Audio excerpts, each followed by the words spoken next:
The first time I heard 3 knocks outside my hotel room, I ignored them.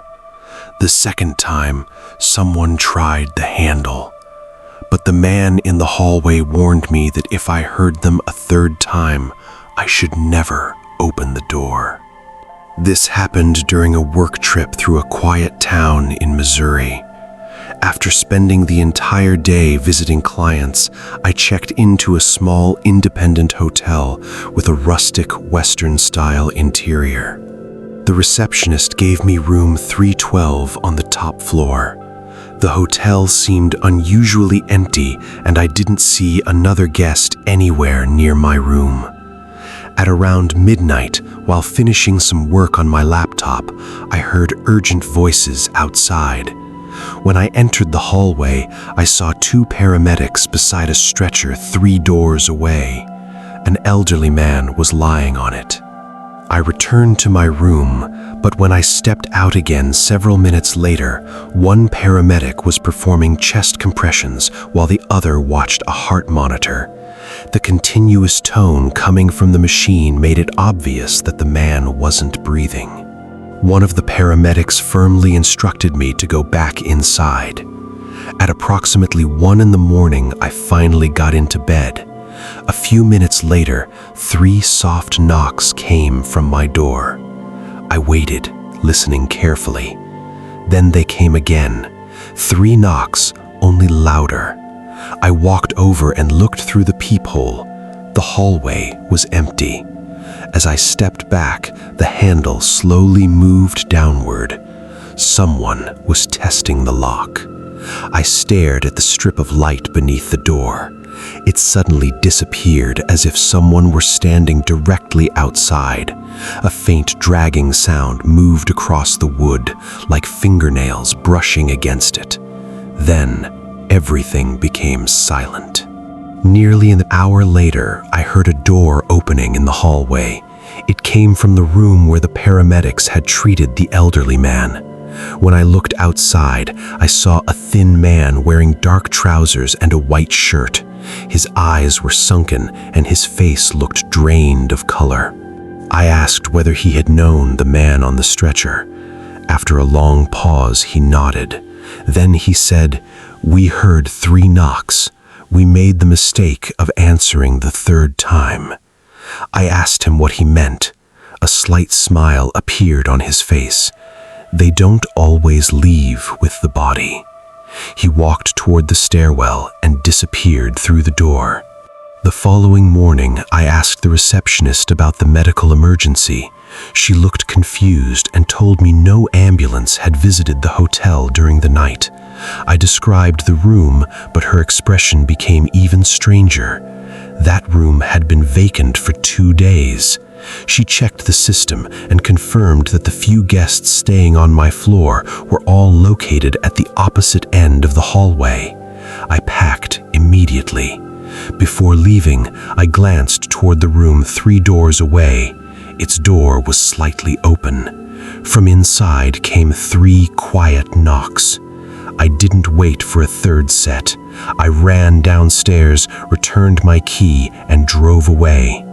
Since that night, whenever I stay at a hotel, I count the number of doors between my room and the stairwell, and if my room number contains 3, I ask for another one. Because although I heard 2 sets of knocks that night, I still don't know what would have entered my room if I had stayed long enough to hear the 3rd.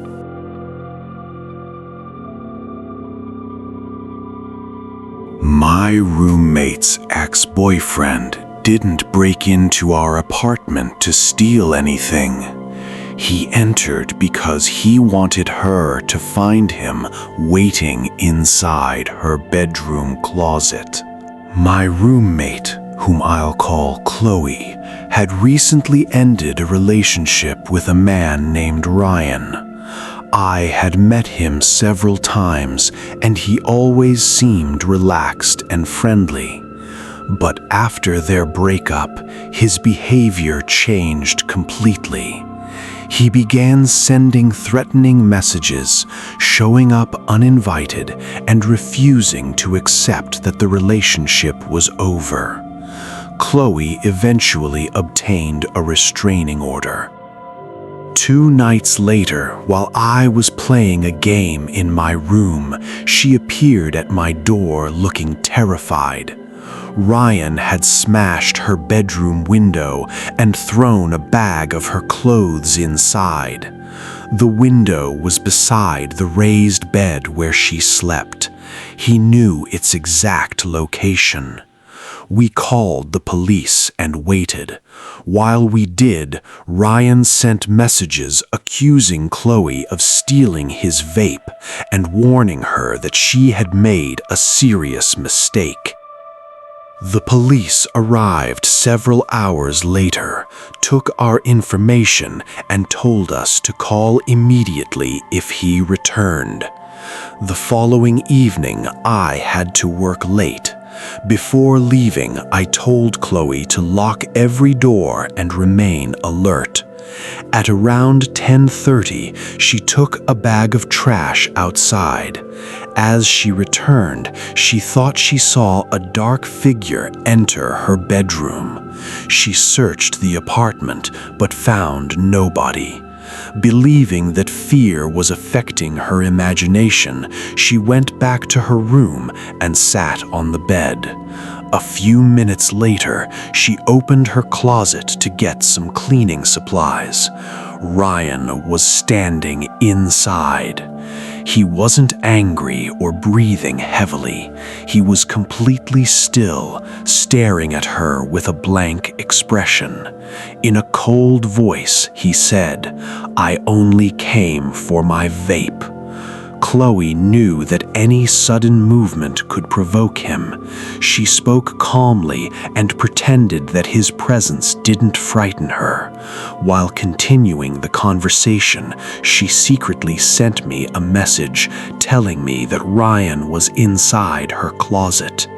My manager unexpectedly allowed me to leave early.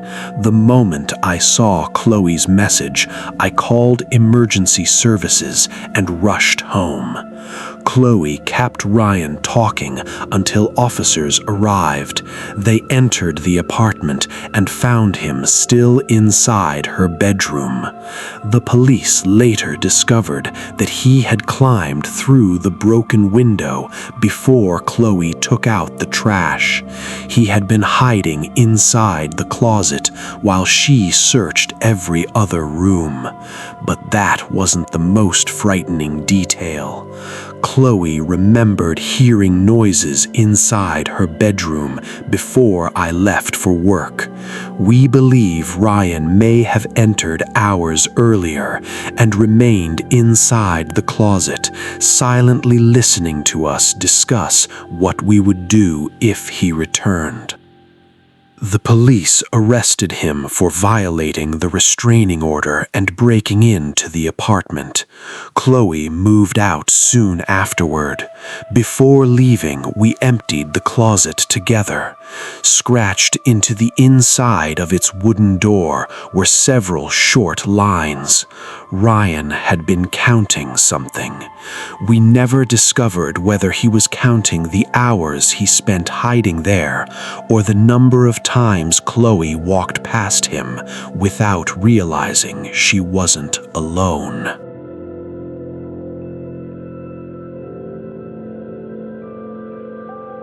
The stranger first found me online when I was 18.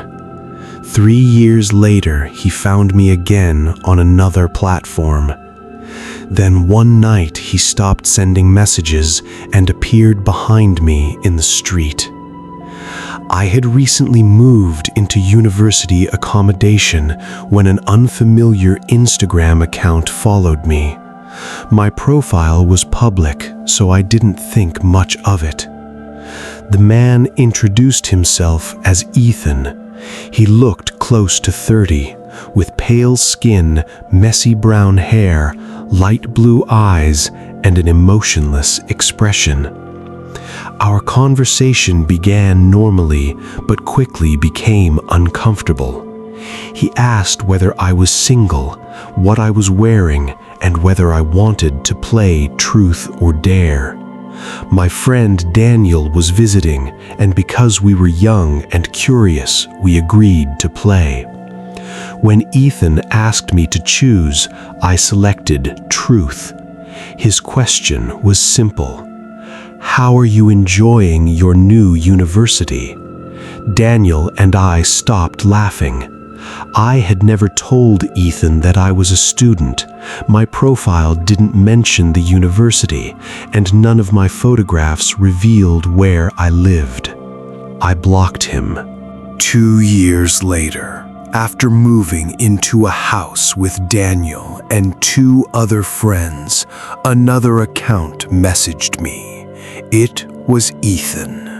He sent the same photograph of himself along with dozens of increasingly aggressive messages. I blocked him again and made my account private. Several weeks later, I discovered a message request on TikTok with an account with thousands of followers. My TikTok username wasn't connected to my real name, so I answered without suspicion. The person asked whether I remembered him. When I said no, he admitted that I had previously blocked him for harassing me. It was Ethan again. I demanded that he leave me alone and blocked the account.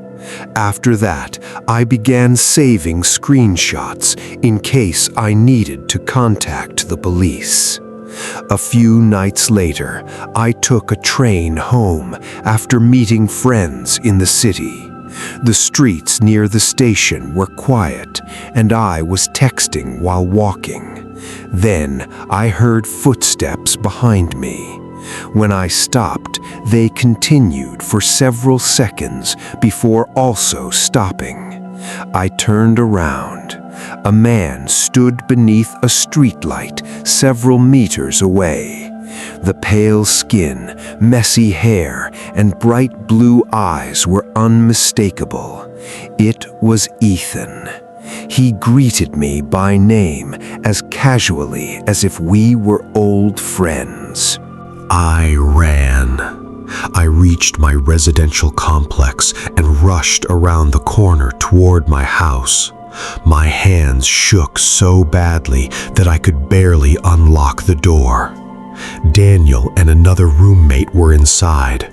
When they saw my face, they immediately knew something had happened. One of them searched outside while Daniel stayed with me, but Ethan had disappeared. The police searched the surrounding streets and advised me to begin applying for a restraining order. I thought the encounter was over until an officer asked to examine the screenshots. While scrolling through Ethan's old messages, he noticed something Daniel and I had missed. One of the photographs Ethan sent from his second account wasn't a picture of himself. It was a photograph of my bedroom window. The image had been taken from outside our residential complex several days before I saw him in the street. He hadn't followed me home that night. He already knew where I lived.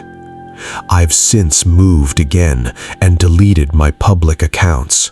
I no longer walk home alone and check every unfamiliar face behind me. Ethan hasn't contacted me since, but last week, Daniel received a message request from a new account. It contained no words, only a photograph of me entering my new apartment building.